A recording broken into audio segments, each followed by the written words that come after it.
Salut à tous, j'espère que vous allez bien, c'est Romain et on se retrouve aujourd'hui pour faire un point sur le mercato du PSG qui avance enfin. C'est normal, après l'Euro tout bouge, les informations commencent à arriver. On en a eu une avalanche cet après-midi, à mon plus grand bonheur, parce que là, le mois dernier, ça a été le pire sur YouTube depuis une éternité. 2 ou 3 vidéos sur les 15 premiers jours de juillet, j'avais aucun sujet, je m'ennuyais complètement.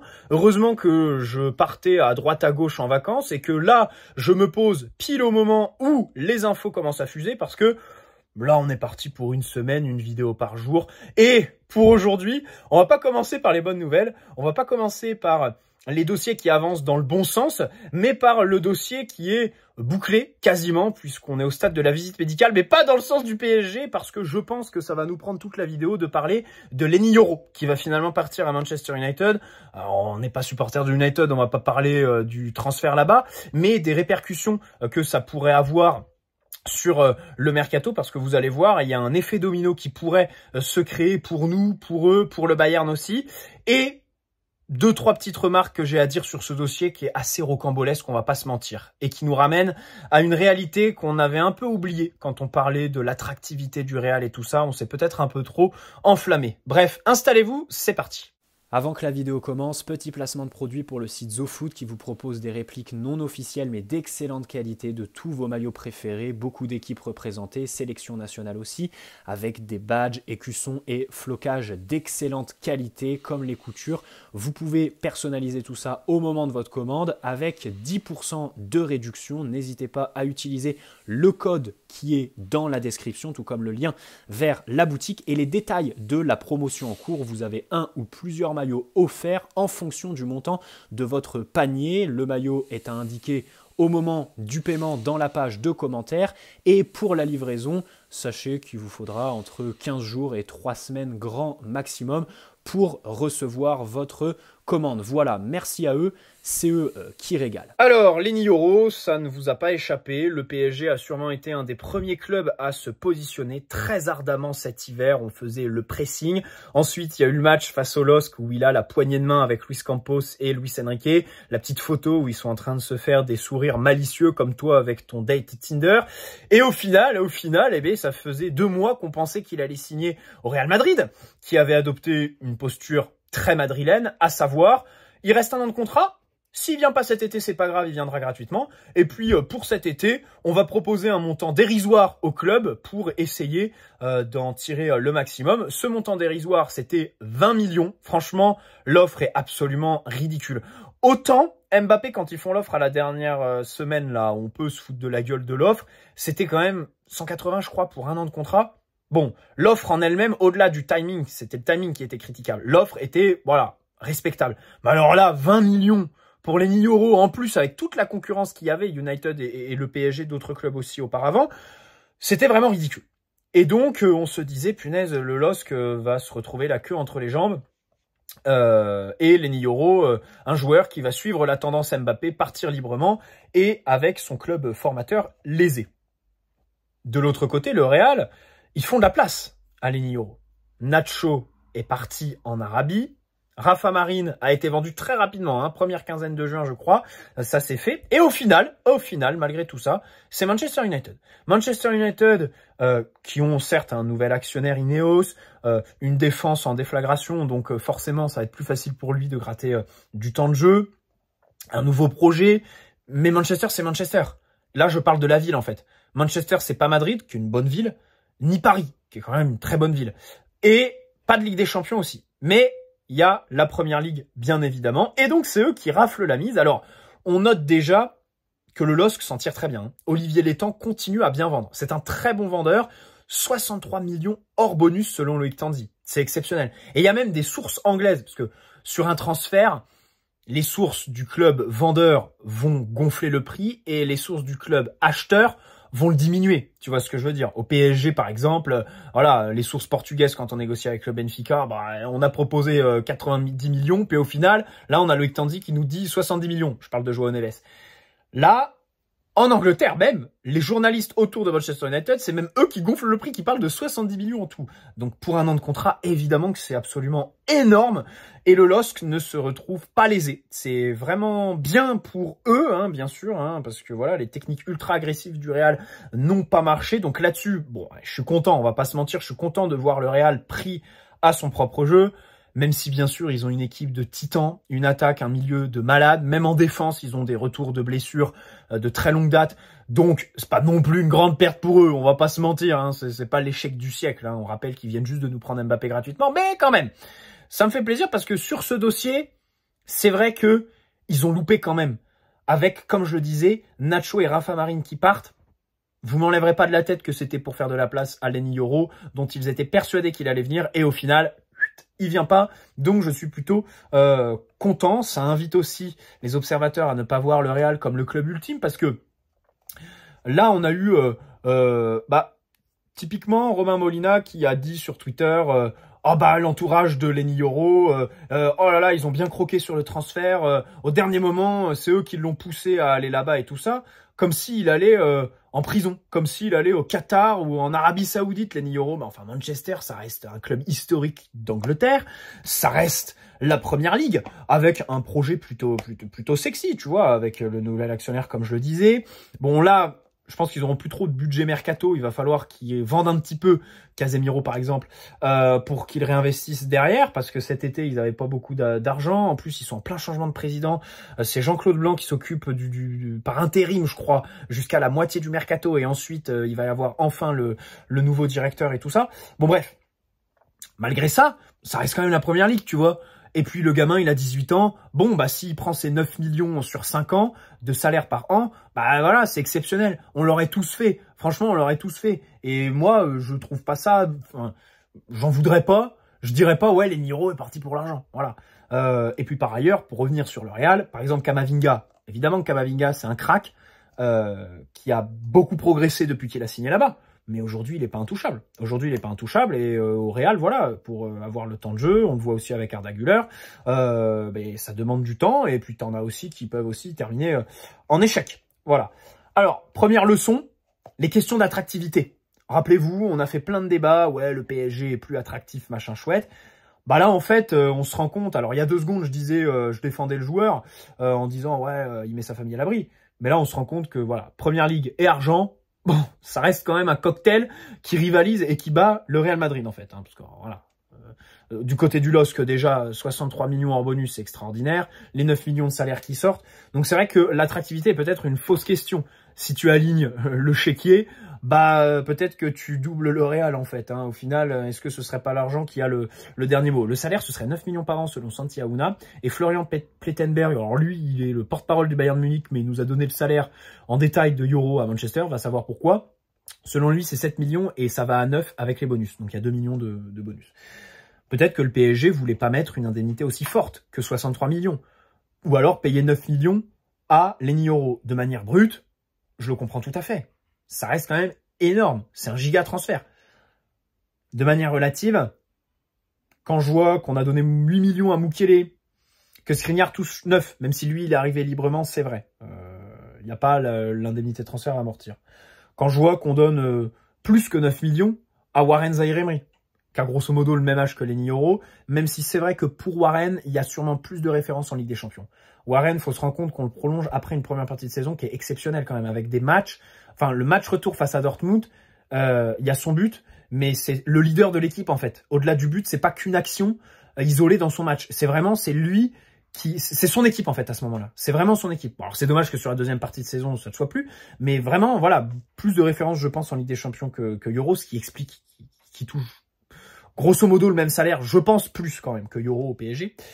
Donc c'est vrai que de manière relative, pareil, pas vouloir 63 millions sur Yoro, mais négocier avec Benfica, João Neves, dont on sait très bien qu'à la fin, il sera surpayé. Voilà, c'est comme Gvara avec le Napoli. Alors, tu négocies avec le Napoli, sachant qu'à la fin, ils vont vouloir le garder à tout prix. Là, tu négocies avec Benfica, sachant qu'à la fin, c'est obligé que le joueur sera surpayé. Voilà.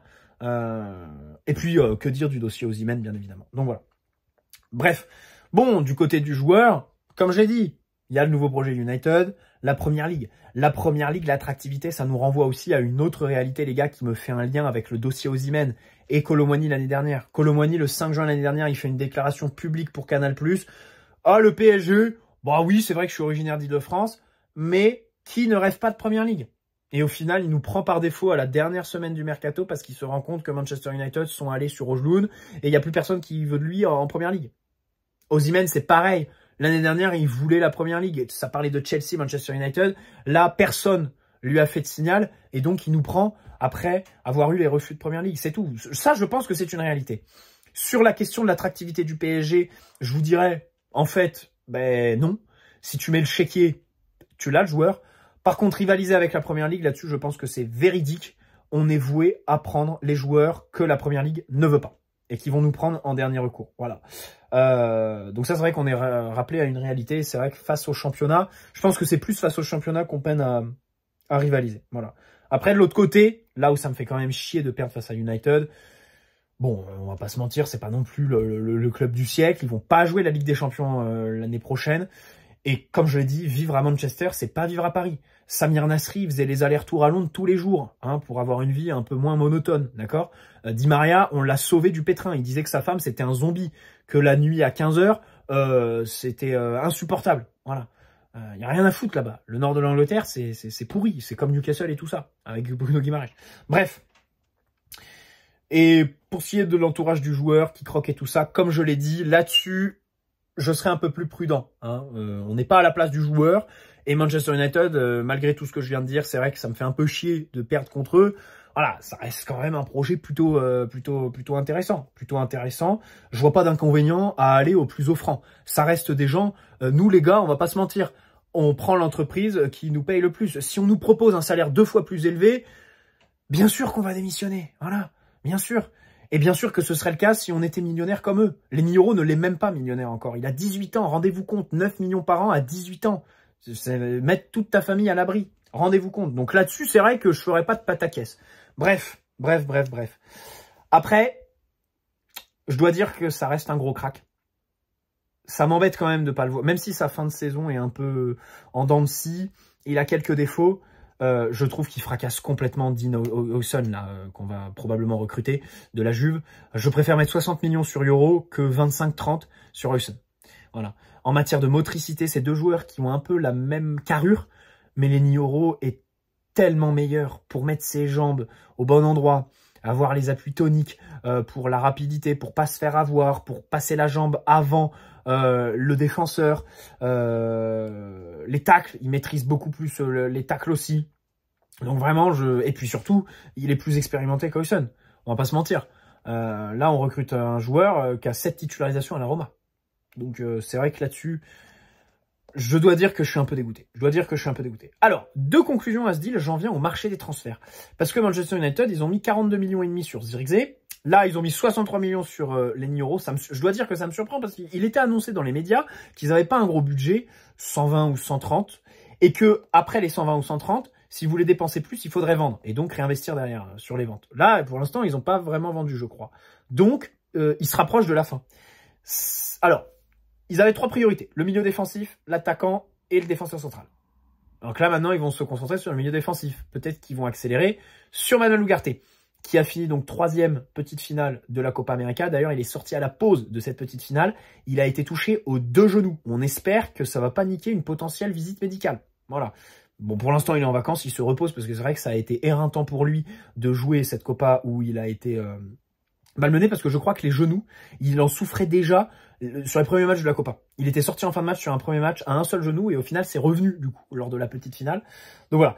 United devrait se concentrer sur le milieu défensif, mais peut-être avec du coup un budget un peu moindre qui collerait parce que 63 millions plus 42,5, ça fait 105. Et on nous annonce qu'il 130 millions maximum de budget. Donc ça colle avec les 30 millions qui est l'évaluation qu'ils font de Manuel Ugarte. Voilà. Alors que nous, il faut 50 millions minimum pour Manuel Ugarte, encore une fois, parce que c'est pas une pipe, c'est juste un joueur qui n'est pas en phase avec la philosophie de Luis Enrique. Il faut absolument pas brader un mec comme Manuel Ugarte, mais vraiment. Donc voilà. Autre aspect, le Bayern. J'en viens au Bayern, pourquoi? Vous allez comprendre. Le Bayern, ils ont changé de direction. Et un peu comme nous avec Luis Campos, bon, un peu comme tous les clubs, on va se dire, parce que le fair play financier maintenant fait que tu dois alléger ta masse salariale. Et donc avant, le Bayern, il donnait des salaires de malade. Coman touche 15-18 millions, Kimmich est à 20, Sané, Gnabry, pareil, c'est au-delà de 15, Hernandez l'année dernière, pareil, De Ligt, c'est 15-16 millions, c'est extraordinaire. Et donc, ils tentent de dégraisser. Là, ils ont fait fuiter ce matin dans la presse que sur leur nouvelle recrue, donc Palhinha, Ito et Michael Olise, ils n'ont pas donné plus de 12 millions de salaire. Donc, ils nous disent qu'ils ont fait ça. Ah, moi, cette information, elle m'a fait rigoler quand même. Comment tu fais fuiter que t'as pas donné plus de 12 millions à ces trois mecs-là? Parce qu'ils les valent. Même 12 millions, ils les valent pas. Même 10 millions, ils les valent pas. Jamais tu donnes 10 millions à Ito, à Palhinha. Allez, Olise, comme il vient de Première Ligue, il avait sûrement un gros contrat. 8-9 millions. Mais voilà, ils essayent de faire passer la pilule aux fans. Ils disent, ah, on n'a pas donné plus de 12. Bah, frérot, attends, t'es pas un as parce que t'as pas été au-delà de 12 sur des joueurs comme ça. C'est peut-être parce qu'ils les valent pas, les 12 millions, tout simplement, hein. Bref. Donc, dans tous les cas, Kimmich, qui reste un an de contrat, ils lui disent de baisser son salaire de 25%, je crois, pour qu'il le prolonge. Là, ça parle d'inclure Kingsley Coman dans un deal avec Xavi Simons parce qu'ils essayent de dégager Coman et au final, bah, ils refusent d'aller en Arabie Saoudite, ils refusent d'aller au Fenerbahçe de Mourinho, Gnabry, il refuse d'aller à Newcastle. Donc on voit que c'est difficile de se débarrasser des joueurs avec les gros salaires. Et donc, ça met quand même un petit point, j'aimerais revenir sur le mercato de l'été dernier. Autant dans le sens des arrivées, il y a des catastrophes industrielles, Skriniar, bon, Manuel Ugarte, c'est pas forcément une catastrophe industrielle, mais voilà, on est sur un joueur qui n'est pas du tout en phase avec l'entraîneur. Kolo Muani est une vraie catastrophe industrielle. Gonzalo Ramos, on va pas se mentir, si on recrute un neuf cet été, ça veut bien dire que Luis Enrique n'est pas content des deux qu'on a recrutés l'été dernier. Bon, Dembélé, ça va. Bon, Lucas, il est décédé il y a un mois, c'est comme ça, puis il fait une saison qui est plutôt décevante par rapport à ce que j'attendais au niveau du... Barcola, c'est sûrement la plus grosse satisfaction. Lee, c'est en dents de scie. Asensio, à la limite, Asensio, c'est celui que je mettrais en neutre, parce que c'est vrai que dans la rotation, j'en attendais pas plus, en fait, de lui. Et il a quelques bons matchs, il y a quelques petits éclairs, son beau but face à Lyon, face à Strasbourg, je me rappelle, en février, il fait un bon match, bon, voilà. Bref, donc c'est vrai que l'année dernière, dans le sens des arrivées, bon, c'est pas ouf. Par contre, dans le sens des départs, on s'en était bien sorti. Neymar, 90 millions. Verratti, même si je regrette absolument son départ, 45 millions. On l'aurait pas vendu comme ça plus tard. Tous les autres, il y a que Paredes qu'on a vendu 2,5 millions à la Roma, mais c'est parce que de l'autre côté, il y avait un giga salaire. Il touchait 8 millions, donc tu étais obligé de le brader pour le faire partir. Donc voilà. Bref, le Bayern veut dégraisser. Et le Bayern, ils ont mis Mathis de Ligt sur le marché des transferts. De Ligt qui était pisté par Manchester United. Piste parfaite pour lui. Il voulait y aller parce qu'il allait retrouver Ten Hag, qu'il a connu à l'Ajax, qui lui permettrait d'être titulaire indiscutable, de retrouver sa place qu'il a un peu perdu en sélection et tout ça. United, le salaire, c'était pas un problème. Il faut savoir qu'il touche 15 millions actuellement au Bayern. Ils voulaient mettre 50 millions, voilà, c'était leur budget, hein. Donc le Bayern était très content. Bah, au final, ça se fera pas, puisqu'ils sont allés sur les 10 euros. Et donc le Bayern, bah, va falloir trouver quelqu'un pour Mathis. Alors là, vous me direz, PSG, on doit y aller. Bon, il nous a refusé cet hiver, et il nous a refusé il y a 15 jours de lire.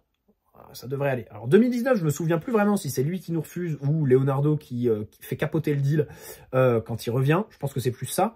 Mais depuis, voilà, c'est vrai que c'est un joueur qui ne nous considère pas. Donc, et en plus, je trouve surcoté, coûte trop cher. La Juve l'a dégagé, le Bayern veut le dégager. Le Bayern, ils ont quand même beaucoup de défenseurs, hein. Il pourrait dire à Kim Min-jae de dégager, il pourrait dire à Upamecano qui a fait des conneries monumentales à des matchs capitaux de dégager, et au final, c'est lui qui est sur la liste des transferts.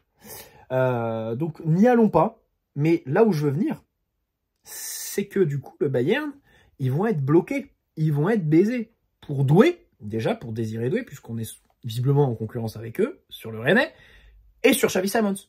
Puisqu'on a eu l'écho de Sport Bild aujourd'hui qui nous dit qu'ils veulent mettre Coman dans le deal avec Simon. Ça veut dire que les 80-100 millions, bah les cocos, ils font les déclarations comme quoi ils ont fait les gros recrutements et qu'ils sont pas prêts de s'arrêter. Bah ouais, bah j'ai hâte de les voir aligner le bifton, hein, parce que là, il va falloir commencer par vendre. Et ils y arrivent pas. Voilà. Donc peut-être que ça va d'un côté nous aider pour faire Désiré Doué, de l'autre, sur Xavi Simons. Après, Xavi Simons, honnêtement, je serais pas catégorique sur le Bayern. Moi, je vois Leipzig avoir son mot à dire quand même. D'ailleurs, ça a filtré dans les médias allemands que Xavi Simons n'écarte pas complètement la piste de rester à Leipzig. Alors, Dani Olmo, la clause, ils l'ont prolongée jusqu'au 15 juillet, à voir si un club la lève, mais si ça fait 60 millions pour Leipzig, parce que je crois qu'elle est à 60, peut-être qu'ils pourraient le recruter définitivement, Xavi Simons, les réinvestir, mais s'ils vendent pas Olmo, ça me paraît compliqué qu'ils l'achètent définitivement. On repartirait sur un prêt, mais ça me dérange pas, parce que l'année prochaine, peut-être qu'en première ligue, il y aura quelqu'un qui aurait besoin et tout ça, et que du coup, Xavi Simons va prendre encore en valeur. Mais voilà, on va voir comment ça va avancer. Et si on va plus loin, le Bayern qui ne réussit pas à vendre un défenseur, qui ont déjà recruté Ito dans ce secteur de Stuttgart, là, le japonais. Ils voulaient faire Jonathan Ta, là, le défenseur du Leverkusen. Eh ben, ils vont pas pouvoir le faire. Et donc, nous, qui étions intéressés par Tapsoba, on va pouvoir négocier avec Leverkusen, puisque Ta va être coincé pour aller au Bayern. Les Leverkusen seront peut-être plus enclins à nous dire, bah écoutez, c'est au premier qui arrive, premier servi, voilà, si vous prenez Tapsoba, on gardera Ta, on bloquera. Si le Bayern prend Ta, on bloquera Tapsoba. Je vois pas le Bayern se séparer des deux.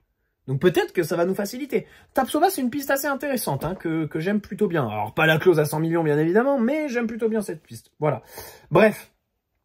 Loïc Tandy a donné des détails. Loïc Tandy, il est chaud bouillant. Les gars, Loïc Tandy, là, il est en slip.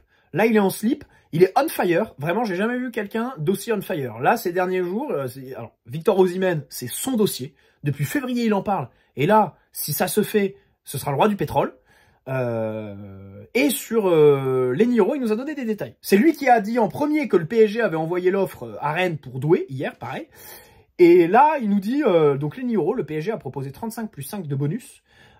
C'était qu'une offre orale, ils l'ont jamais faite de manière écrite, et il serait pas allé au-delà de 45 millions. Donc c'est très bien, on décide de ne pas surpayer. Et il précise que ces derniers jours, Luis Enrique aurait évoqué en interne la possibilité de recruter un défenseur gaucher. Jusque-là, on visait un droitier. Et là, Luis Enrique, peut-être qu'un gaucher, ça l'intéresserait. Les gars, tout de suite, éclair dans ma tête, Calafiori. Une personnalité exceptionnelle, colosse, 1m88, je crois, qui t'apporterait dans les airs. Avec ballon, les conduites de balles, exceptionnelles pour aller fixer. Mais moi, j'adore. En fait, je sais pas ce que je préfère entre un défenseur qui fait une grosse passe, là, qui casse les lignes bien verticales, et un défenseur qui va porter le ballon loin, qui va aller fixer l'attaquant et donc déséquilibrer le bloc adverse, faire monter le sien et libérer de l'espace pour ses partenaires. Franchement, moi j'adore les défenseurs qui ont de la conduite de balle et qui progressent comme ça. Et Calafiori, c'est ce qui m'a un peu choqué sur l'Euro. Donc vraiment, fonçons. Ça s'éternise un peu avec Arsenal. Hein. C'est la grande priorité du joueur d'aller rejoindre Mikel Arteta là-bas.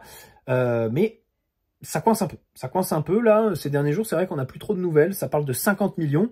Bon, on était prêt à aller à 45 sur Lenny Yoro. Là, Calafiori, on parle d'un joueur qui, maintenant, a 1 euro. Une compétition internationale. Yoro, il n'est pas international avec la France. Bon, alors vous me direz, c'est plus facile d'être international en Italie, vu la gueule de l'équipe, qu'en équipe de France. Bref, surtout en défense avec Saliba qui est exceptionnel. Vraiment un défenseur que j'adore, mais que vraiment j'adore. Bon, bref. Donc on surpaye pas, mais comme je le disais, j'espère qu'on fera pareil sur Osimhen et tout ça, hein, parce que vraiment, je suis désolé Osimhen, le Napoli qui nous refuse Guevara, qui nous dit non, nous notre priorité c'est vendre Osimhen, et si nous on s'amuse à aller faire le plan initial de De Laurentiis en lui prenant Osimhen au prix fort, oh là je pense que ça ce serait catastrophique, même si demain on reviendra sur Osimhen en détail. Hein. On va parler de Gonzalo Ramos, Colomani et tout ça. Et je vous donnerai mon avis. Déjà hier, je vous ai donné une première esquisse en vous disant que les supporters lui manquent de respect. Bien sûr qu'il ne faut pas le surpayer, mais bien sûr aussi que c'est un très bon attaquant, très complet. Et voilà, qui a des qualités, qui est probablement meilleur que Colomani et Gonzalo Ramos au poste de numéro 9. Je m'avance pas trop en disant ça, je pense. Mais bref, on en parlera demain. Donc voilà, alors que Lille, si on avait surpayé sur les 1000 euros, parce que là, globalement, on s'en va pour surpayer Naples, Osimhen, qui nous a refusé Guevara, surpayer Benfica, avec qui on a déjà fait ça l'été dernier sur Gonzalo Ramos pour João Neves, donc le marché portugais qui est un peu magouille et compagnie, alors qu'à Lille, si on avait surpayé Lille, bon, c'était le marché français, on renforçait un club français. Moi, je suis désolé, je préfère mettre mes millions sur le marché français. Surtout depuis le problème des droits télé qui fait que les clubs sont un peu dans la merde, tu vois, pour la prévision de leur mercato et tout ça. Même si Lille, c'est pas le club qui est mal financièrement, franchement. D'ailleurs, je pense qu'ils vont pouvoir garder Jonathan David cet été, parce que là, vraiment, 60 millions, c'était... Enfin, je crois qu'ils avaient même pas besoin de 30 millions de ventes, quoi. Et là, du coup, ils font 2 fois plus, donc c'est exceptionnel pour eux. Bruno Genesio, il doit se frotter les mains, mon salaud. Bref. Et... pour une fois, on peut dire qu'il n'y a pas de tarif PSG. Hein, voilà, les histoires de tarif PSG des clubs français, là non en fait. Hein. Manchester United, ils ont aligné les ronds, terminé, on n'en parle plus, et le LOSC ont vendu. Bref, Bonne soirée à vous. N'hésitez pas à poser un like si cette vidéo vous a plu, vous abonner si ce n'est pas déjà fait. Les gars, on se retrouve demain, les gars. Vous ne pouvez pas savoir comment je suis heureux. On est encore là avec le chef. Je crois que ça fait plusieurs vidéos qu'on le voit. Bon, il en a rien à branler. Il vous regarde pas. Peut-être que demain, il mettra sa tête du bon côté. Mais c'est pas très grave. Les gars, on vous embrasse. On vous souhaite une bonne soirée. Ciao les amis. Et allez Paris avant tout. Ciao.